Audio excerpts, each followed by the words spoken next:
what is the main challenge in producing such a huge event in Atmos, in 3D audio, getting all this audio together? Is it the many people? I mean, these numbers are really impressive, Nuno. How many A1s mixing immersive 80 and 500 guys? 120. This is an impressive number. I needed to went to the database to see how many guys. Is it to get these guys controlled? I mean, we know audio people, it's a bit like in the kindergarten. You write a production plan and then they do whatever they want to. It's, so we have audio control room. Well, so you have two based for engineering to make sure that technically everything is fine.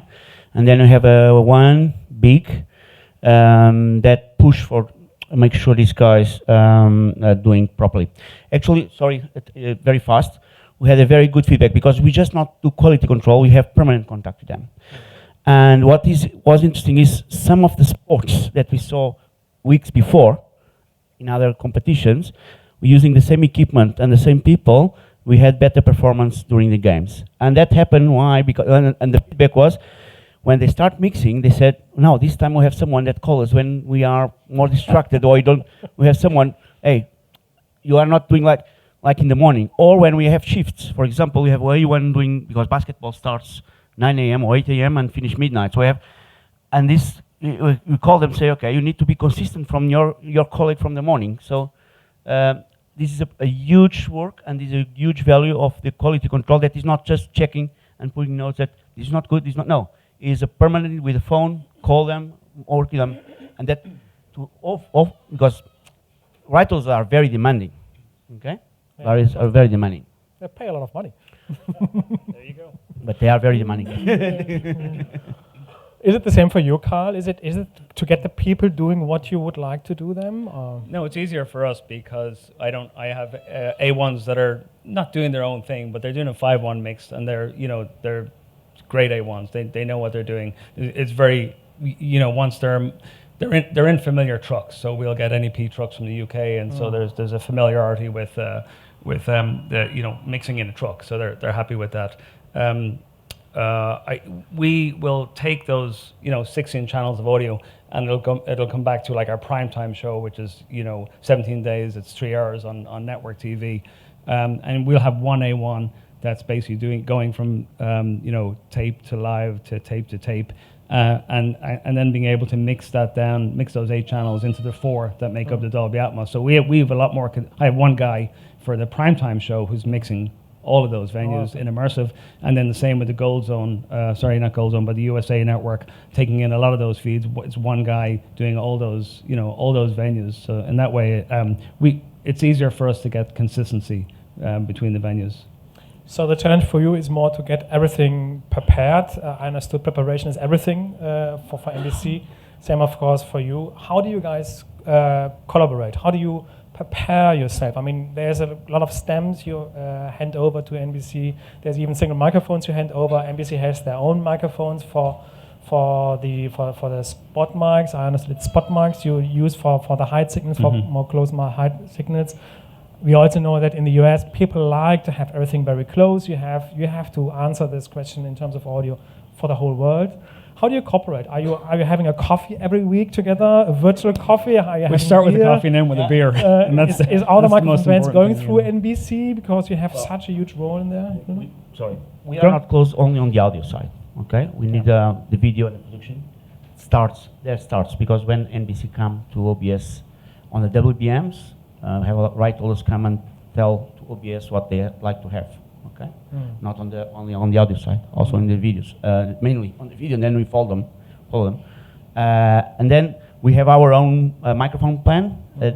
The reason is, well, we have our concept, and also we have our agreements with the federations and the athletes, and then from there, when Karl start discussion, well, because we're doing this we use more microphones, or in this production we use type of production we need more this, and then we start talking and see, because for us it's more easy for us to add a microphone, or we should do it ourselves. Then they come and put their own microphone, and then I said, and it's a co-op. I mean, we both want the same thing. Only we want the best quality audio. And if I mention something to Nuno that he thinks is a good idea, Nuno has the choice of saying that's a bad idea, or if he thinks it's a good idea, he'll implement it. He won't necessarily have to do anything specifically for me, but we have NBC cameras. I buy his splits, and these are only for our A venues. We'll do our own mix because it has to be. We have to break away from a world feed so we can focus on American athletes, friends and family that are in the audience. I mean, that's the host. That's why we're the host, rights holding broadcaster. So this also means, in terms of mixing it together, I understood the A teams, the A venues. Yeah. You more or less create your own mix, and the B venues, you're taking over everything from OBS. How does it look like? Is it a complete different audio experience for viewers? We're a little bit more aggressive. If they follow the A production venues? Yeah, we are a little bit more aggressive in our nat sounds, in our natural sounds or effects. Basically, so we're always kind of playing with the excitement of it. Or I think Nuno doesn't work with announcers, he's got this beauty. And sometimes I go between our NBC feed and I go between the host feed, and it basically goes like that. Right, I know this problem. Yeah. Because we have announcers, they're sitting on their PA. Apart from the 32 that are in the booths, which I have to say, calling a sport from a booth is a great idea. It just sounds wonderful. Apart from when they're eating chips, crisps, whatever. Yeah, cool. We cooperate a lot, but yeah. Cool. I have done a few immersive mixes as well myself, and I have to say, I don't know if this is already the final product we can deliver. Are you guys already happy with the product you deliver, or do you think we went something like a path of 100%, like now 20, 30%, 50%? Where are we? What can we improve in the future? And I'm always saying, how can we sell this to our end consumers? I mean, again, today we had the discussion, who is listening to 5.1.4? Who's listening immersive? In music, the thing is done. It's binaural through your iPhone or whatever. In theater, in cinemas, and in movies, this is done as well. But in sports and in TV broadcast, what can we improve? Are we happy with the product we have today? It's two questions. Yeah. First, now as a host broadcaster, like I said on my graphic, now we have a maturity on the mixing. Now A1s, the guys are mixing, we can explore creativity because we don't have, or we know very well the limitations. Our sound field. So from now we can start going to more details and for each sport and listen. And then the second part of the question, and listen the right holders, what they're expecting and what their clients at home are expecting to listen, and then what we can improve on that. Okay. For example, I'm going to give you an example. We have much more. We improved a lot the back of house microphones and sounds from the tunnels, from the when the athletes arrive, when the athletes leave, etc., etc. Okay, that's a challenger for immersive audio. What the concept? We are doing the match in immersive. When we move to the tunnels, or what we do, we keep So that's the part of creativity. Engineering side is there. Everything is there. You have the microphones, you have the meters, you have the console, you have everything. Now it's the time to creative guys, to mixer guys, to start thinking about on that details. I include myself to think about this. But also, I need to understand what Karl needs and what he's expecting. If it's for 5.1 or immersive or just for news. Okay? So that we need, that's what I said, and what arrived home as well. Yeah, I think, why did we do immersive audio? We did it because there was HDR pictures in 4K, 1080p. We said that's a really good opportunity of jumping on and attaching. So every time people talked about 4K or 1080p HDR, I'd be the guy in the room saying, and Atmos, because I think, tying those two things together. And, I think we when everybody was at it depends on where you were, but in the back of the truck, looking at HDR pictures and looking up LUTs and things like that. You know, there was tons of people like always concentrating on the pictures, and we were just in there like placing microphones at different places in the stadium. A couple of microphones, it's not a lot. Yes, we had overheads, we had speakers, you know, integrated into the truck. That was really it. We're all PCM everywhere until it gets encoded to Dolby Atmos, like way down the line. So nobody in the truck. You're just mixing PCM audio. You don't have to worry about Atmos. There's no Dolby E encoding or any of that stuff that I left when I left Sky. It was like, okay, we're not, just keep everything PCM. Hard to put a percentage, I think, on where we are, but I mean, we're nowhere near where I really want to be, because I think we all want to be mixing in a truck and going home and hearing exactly what we're hearing in the truck at home, and we're not there. We may be there, and I think that's just encoders and decoders are not there. We're not there. We're not doing it. Whether they're there or not, we're not there at the moment. So I wouldn't even put it. I would say 50%. I mean, we've done a lot, but I just think quality-wise, we're not getting. I think quality-wise, we're not there. So it's more the signal path than to put it Signal together path, yeah. in terms of Yeah, but how do we perceive it in your control room already? How it Well, yeah, not sounds even like. perceived, but how it's recreated at home. And you know, it's important to be able to leave your venue and. So I got inside. I have to get the mic closer. Yeah. Yeah, it's interesting actually. Going from SDR and from HD to now to UHD and HDR is, I mean, for the video guys, it's of course also a challenge to do this, but it's still a mono signal. It's still one video picture, and now we're going from stereo sometimes right away to Dolby Atmos with 10 channels or even 16 channels once we have objects in place as well. So it's becoming a lot more complex in doing audio. How much is it supported in your organization? Is it like your bosses are saying, oh, these crazy audio guys, they are dealing with all these many channels and everything is becoming so much complicated. Why are we not having whatever, a simple up mixer doing all this stuff for us? Are you the crazy audio freaks in your organization? Is there a question for the next they're all 4 years? Crazy audio freaks, you know? Yeah, I know this. Another 10 minutes, so we have a lot to talk about. Which is good. Is it supported, or is there always a risk? And I fear this a bit in the industry. Looking back to the Euros, we had less numbers taking Dolby Atmos this year from the Euros than we had 3 years ago. Is there a risk that OBS is saying, no, was fun time three times now and we vanish it now? No. Unfortunately, my two people that above me are more freaking in audio than I am. So they support me. No, I think it's a standard. And the mainly thing that is a standard already. I think for this moment in OBS is more complex to go back. Right. That we keep it what we have. Because one of the concepts that we put it in place was an easy workflow. Okay? We didn't increase equipment. We didn't much equipment. You know, for speakers, it's each of one it's a lot, but in compare with the video and IP encoders and whatever, we have it's much less, much less. 10% of the budget is the audio, right? You know? 90% of the complexity. But 90% of the problems. Yep. Exactly. So all the broadcast bone is working fine. So it's more complex. Go back. Yeah. Okay. Then we keep it.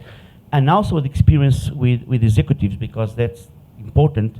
We set up a meeting rooms. I'm talking a bit here what Karl was talking. We set up a room in the IBC. And normally we have the audio PQC, that is professional equipment. Now, but this time I set up a room, or they set up a room, asked me to set up a room with home consumer equipment. And we done it straight. So from 2110 to HDMI 2.0B.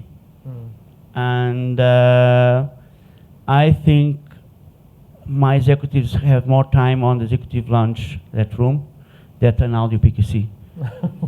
You know, and even myself, sometimes I went to that room to compare between one room and another. So between professional speakers and home speakers, to understand if we are going on the right direction on the mix. Okay.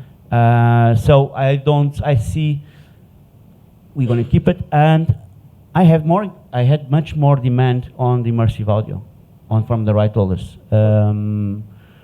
We had, besides France TV, they had done it. We had NBC that already done it. China Media Group, they have done. So many broadcasters, even already for the home or for proof of concept on their side. So I think that cinema also, like cinema is not going back to stereo, and we provide a cinematic experience, and that's what I've always felt, is that you want to be watching Top Gun Maverick in your, whatever you have at home, Atmos system, and then you want to watch Sunday Night Football or the Olympics or whatever the top tier sports are. So I mean, it's not difficult to do, and we just do a 514 mix. If somebody wants stereo, like if Peacock for whatever reason, or they just take the stereo from the 514, we know all their parameters. We're providing a cinematic experience. It's not going away. It's very good to hear. It's very good to hear that this will stay, and you guys are, I think, a big driver to keep this in the industry. And it's still, I think, it's still a weak thing. How many, do you have any numbers? How many people are actually at home able to listen to Dolby Atmos from your side in the US and NBC? We should be able to pick that stuff up. I don't know. I mean, Peacock with the sort of direct to consumer, we should be able to tell in the coming years that being able to get numbers. I mean, I think there's. Paul had a slide on that. It was considerable percent. Yeah. Oh, who made the slide? Yeah.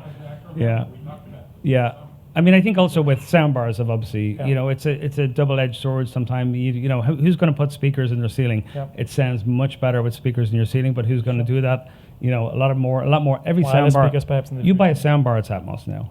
Yeah. So I mean, I think that's it's sort of done. Tens of millions of soundbars in U.S. homes. Yeah. And even the 5.1 experience, because you know where the center channel is, you know where the left and right. Yeah, exactly. Even that's fundamentally better. So we have already consumers listening to it. Yeah, last year I had opportunity to do a proof of concept of Champions League final, and I think we had a good movement at that time with the set-top box from Vodafone now, but at that time, but now many other telco providers doing it. It's already have the boxes, the set-top boxes already have a immersive audio system, their Atmos. Code. Okay, it's not the best sound, but it's a starting point.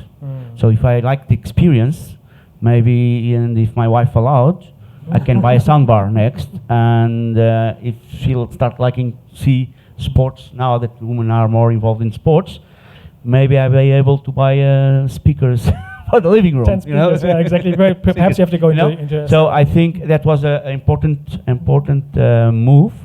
To have Atmos speakers on the set-top boxes, right? Because it's just plug and play. I tested it, it's plug and play. Of course, we know the sound of a set-top box is different from a soundbar, and the sound from a soundbar is speakers. But it is what it is. But it's experience, and that is much, at least in Portugal, it was pushed by Netflix.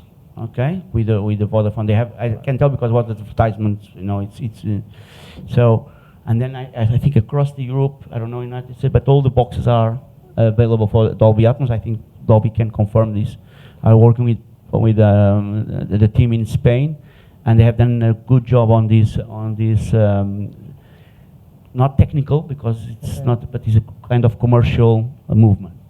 Quick question, because Heather is showing me the 1 minute sign already. Soon, we can't discuss this in detail, but now a serial ADM is ahead of us. And we can discuss all the possibilities and the challenges, which will be perhaps our next big challenges. But are you looking into this? Are you already experimenting with this, Karl, Nuno?